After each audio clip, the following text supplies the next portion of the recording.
Gracias, diputado presidente.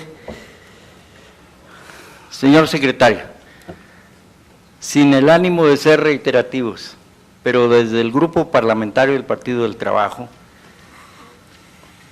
recalcamos que el fortalecimiento de la educación temprana es la columna vertebral de la educación básica, y lo decimos con conocimiento de causa.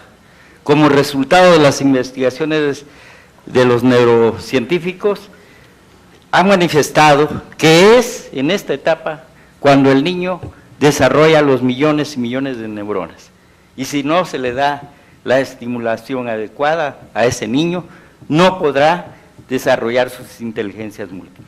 Por eso nosotros señalamos que es fundamental, y esto no lo decimos nosotros. En Cuba, ¿por qué fue el éxito de la educación en Cuba?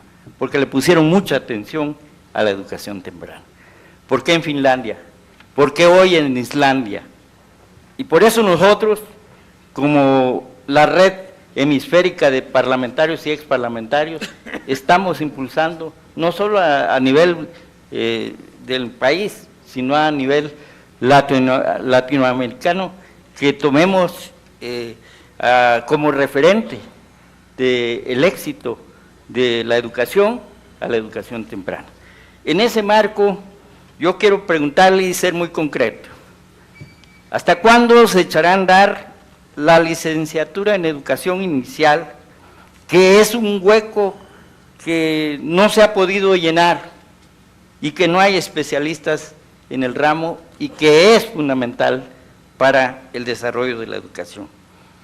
Y por otro lado, la educación preescolar ha sido obligatoria y es obligatoria, pero no está cubriendo el 100%.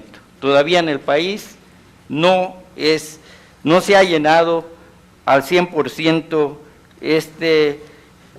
esta iniciativa de ley que fue aprobada en el 2001 y que hoy es una asignatura pendiente también.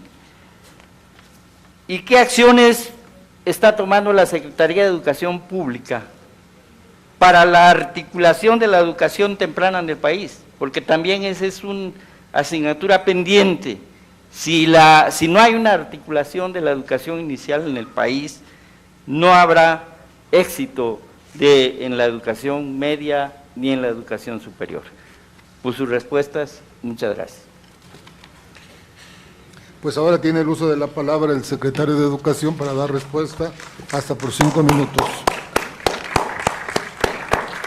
Señor diputado, creo que este es uno de los temas en donde menos avance tenemos en la educación en México. Cuando hace 30 años fui secretario de Educación en el Estado de México, iniciábamos una serie de esfuerzos por elevar la matrícula en educación preescolar, sobre todo en aquellas áreas rurales donde los niños no eran enviados a la escuela por el gasto que representaba a veces cierto tipo de material y por las enormes carencias de los padres para enviarlos a esos planteles.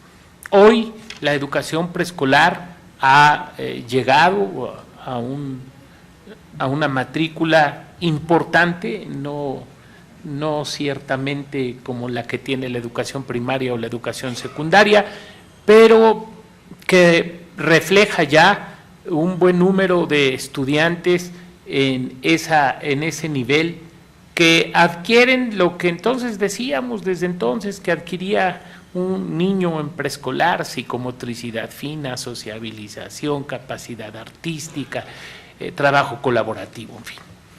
Pero hoy los neurocientíficos, como usted bien ha dicho, señalan que de los 0 a los 4 años el niño aprende con mayor velocidad e intensidad que en el resto de las etapas de la vida. Y al no atender este nivel como debiéramos, ciertamente estamos perdiendo una gran oportunidad de crecimiento educativo.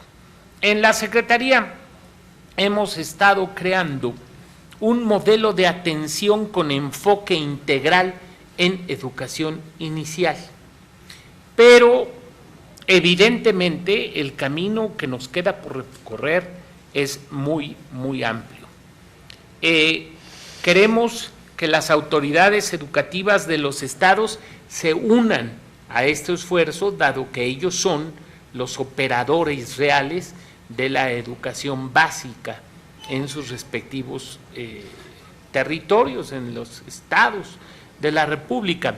Y queremos nosotros también expedir una normatividad consecuente que le dé organización a la educación inicial, capacidad de ser promovida y resultados netos en el incremento de la matrícula, que hoy, no sé si esté yo equivocado, allá está mi subsecretaria y si me ve con ojos un poco extraños, querrá decir que no estoy bien, son aproximadamente 127,000 o 130,000 niños que están inscritos en educación inicial. 11%, pero la cantidad de la matrícula es más o menos esa. Ciertamente esto pues nos hace imposible el caminar en ese terreno con la velocidad que quisiéramos. Estamos en este momento procesando las ponencias que se presentaron en los foros.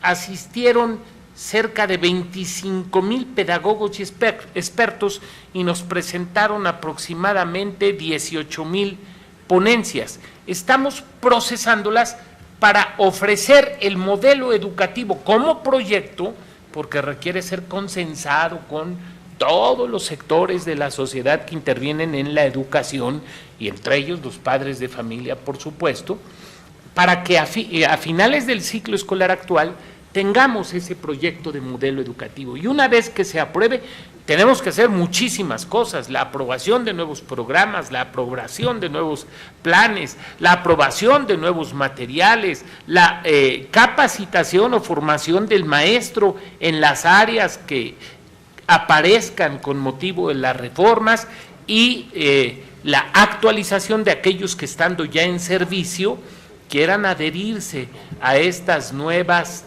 vertientes de la enseñanza para poder impartir educación inicial, entre otras muchas. Creo que educación artística, educación física, son áreas que existían y que se nos degradaron, y quiero terminar diciéndole algo que no respondí en la respuesta, en dos preguntas anteriores. ¿Qué estamos haciendo, aunque usted no me lo preguntó, con la educación moral, con la educación cívica, con la ética? Bueno, hemos hecho ya un esfuerzo que es preliminar de nuevos libros de quinto y sexto año de texto gratuito para los alumnos de primaria, y con eso estamos rehabilitando esa área. Espero que en el caso de la educación inicial no la rehabilitemos, sino la fundemos con un impulso que verdaderamente la haga indeleble y que no pueda retrocederse en ese camino. Muchas gracias. El propio diputado Héctor Hugo Robledo va a hacer su derecho de réplica. Gracias, señor secretario, por sus respuestas. Consideramos que no es una ocurrencia el tema que antes que comenté con anterioridad. Yo creo que es un tema toral y vamos a seguir insistiendo en ello. En otro orden de cosas, sabemos que la reforma educativa, y yo lo quiero decir también con todas sus letras, sin ambajes, nosotros estuvimos en contra, porque no se hizo el diagnóstico primero, y luego el modelo pedagógico, y finalmente la evaluación, que no, ¿cuál fue el temor de los maestros? Que eran medidas coercitivas que se tomaban en torno. Pero yo creo que en los hechos debe aclararse, y hemos tenido pláticas con los miembros del Consejo del INE, y están haciendo ellos su trabajo y diciendo que el INE no es la guillotina que cuelga sobre el cuello de los maestros.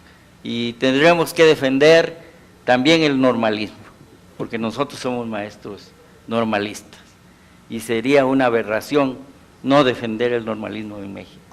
Yo creo que es la esencia, la cuna de la educación en México. ¿Por qué? Porque, por ejemplo, Rafael Ramírez fue una muestra de una escuela rural exitosa. Entonces yo creo que no debemos abandonar por las famosas reformas estructurales, algo como también es el Instituto Politécnico Nacional, al que no debe desviarle su origen, porque fue con una visión de Estado diferente a la que hoy es el neoliberalismo en México. Por su atención, muchísimas gracias. Cámara de Diputados, 62ª legislatura.